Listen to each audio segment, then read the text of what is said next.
And Peter Daniels made a statement, which, as you know me by now, is the statement that it's one of the mantras of my life. And the statement says this, that what have you read in the last 6 months that once you've read it and applied it to your life will show an upward forward mobilization of income. Now, in saying that, Peter Daniels coins this phrase, and he challenges me through this book of his to say that when is the last time you read something to actually try and solve your problem and not just blame everybody? And here I was in self-reflection. I went, wow, I haven't read anything. And I realized at the age of 30, the last book that I'd read to actually help me in my business or whatever was my set work book from school. Now you go, really? I go, yeah. It was almost 10 to 12 years that I hadn't read a book because I didn't need to. Because remember, I'd finished school and now I've got a business, and surely if I go to church and I believe in Jesus, this is going to work.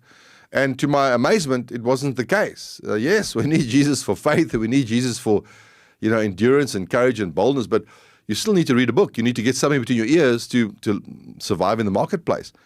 And so my journey started. And Peter Daniels taught me a few things. He said, number one, read 10 pages a day. So I started the 10 pages a day challenge. And in this episode, again, I'm going to challenge you again to say, are you willing to read 10 pages a day of a book, not a novel? Now, if you want to read a novel, read it. I'm not saying you shouldn't.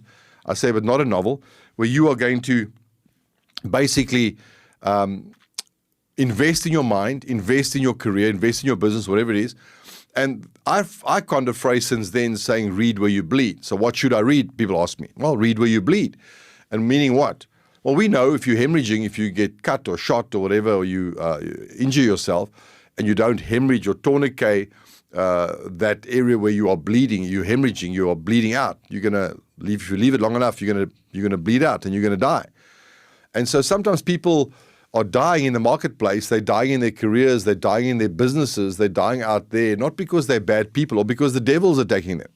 It's because they are not, they don't understand certain areas, so they're hemorrhaging in the area of finances or marketing or sales or HR or staff or, research and development or, whatever it is, whatever area of your business.